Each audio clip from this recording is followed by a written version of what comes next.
ಅವರಿಬ್ರು ದೂರದ ಉತ್ತರ ಪ್ರದೇಶದಿಂದ ಜೀವನ ಕಟ್ಟಿಕೊಳ್ಳೋಕೆ ಅಂತ ಬೆಂಗಳೂರಿಗೆ ಬಂದಿದ್ರು. ಸಣ್ಣ ಬಾಡಿಗೆ ಮನೆ ಮಾಡಿಕೊಂಡು ಕೈಯಲ್ಲಾದ ಕೆಲಸವನ್ನ ಮಾಡಿಕೊಂಡು ಜೀವನ ನಡೆಸ್ತಾ ಇದ್ರು. ಆದರೆ ಅದೇನಾಯಿತೋ ಏನೋ, ತುಂಬು ಗರ್ಭಿಣಿ ಪ್ರಾಣ ಬಿಟ್ಟಿದ್ದಾಳೆ. ಅಷ್ಟಕ್ಕೂ ಅವರ ಬಾಳಲ್ಲಿ ಏನಾಯಿತು, ಈ ಸ್ಟೋರಿಯನ್ನ ನೋಡಿ.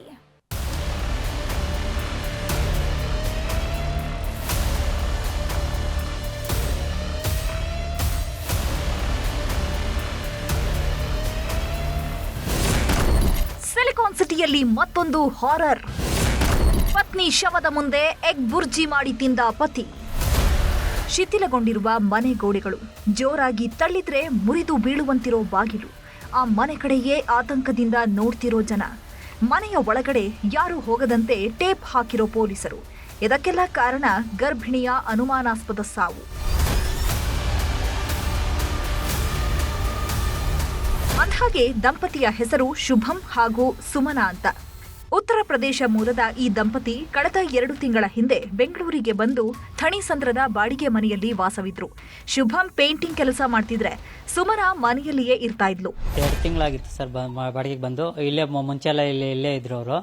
ಅವು ಬೇಡ ಹುಡುಗ ಕರ್ಕೊಂಬಂದು ಮನೆಗೆ ಬಿಟ್ಟಿದ್ದು. ಹಳೆ ಮನೆಗೆ ಇದ್ದವ್ರು ಅವರು. ಅವನೇ ಕರ್ಕೊಂಬಂದು ಬಿಟ್ಟಿದ್ದು ಇದ್ರೊಳಗೆ. ಪೇಂಟ್ ಕೆಲಸ ಮಾಡ್ಕೊಂಡಿದ್ರು ಸರ್. ಅದು ಸ್ಮೆಲ್ ಬರ್ತಾ ಇತ್ತು, ನೋಡ್ಬಿಟ್ಟು ಪೊಲೀಸ್ನವ್ರು ಫೋನ್ ಮಾಡಿದ್ವಿ ಸರ್. ಕಳೆದ ತಿಂಗಳ ಬಾಡಿಗೆ ಕೊಡದ ಕಾರಣ ಮನೆ ಮಾಲೀಕ ಮಹೇಶ್ ಮನೆ ಬಳಿ ಬಂದಿದ್ದಾನೆ. ಈ ವೇಳೆ ಮನೆ ಒಳಗಡೆಯಿಂದ ವಾಸನೆ ಬಂದಿದೆ. ಬಳಿಕ ಕಿಟಕಿಯಿಂದ ಇಣುಕಿ ನೋಡಿದಾಗ ಮಹಿಳೆ ಮೃತಪಟ್ಟ ಸ್ಥಿತಿಯಲ್ಲಿ ಕಂಡು ಬಂದಿದೆ. ತಕ್ಷಣ ಪೊಲೀಸರಿಗೆ ಮಾಹಿತಿ ನೀಡಿದ್ದು ಪೊಲೀಸರು ಸ್ಥಳಕ್ಕೆ ಬಂದು ಪರಿಶೀಲನೆ ಮಾಡಿದಾಗ ಸುಮನಾ ಸಾವನ್ನಪ್ಪಿರೋದು ಗೊತ್ತಾಗಿದೆ. ಪತ್ನಿ ಮೃತಪಟ್ಟಿದ್ರು ಪತಿರಾಯ 2 ದಿನಗಳ ಕಾಲ ಮನೆಯಲ್ಲೇ ಎಣ್ಣೆ ಹಾಕೊಂಡು ಎಗ್ ಬುರ್ಜಿ ಮಾಡ್ಕೊಂಡು ತಿಂದಿದ್ದು ಗೊತ್ತಾಗಿದೆ. ವಿಚಾರ ಬೆಳಕಿಗೆ ಬರ್ತಿದ್ದಂತೆ ಕಿರಾತಕ ಯಲಹಂಕ ಕಡೆ ಹೊರಟಿದ್ದಂತೆ ಪೊಲೀಸರು ಆರೋಪಿಯನ್ನ ಬೆನ್ನತ್ತಿ ವಶಕ್ಕೆ ಪಡೆದಿದ್ದಾರೆ.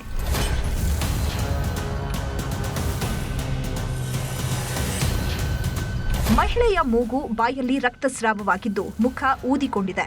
ಮೃತದೇಹವನ್ನು ಅಂಬೇಡ್ಕರ್ ಕಾಲೇಜಿಗೆ ರವಾನಿಸಲಾಗಿದೆ.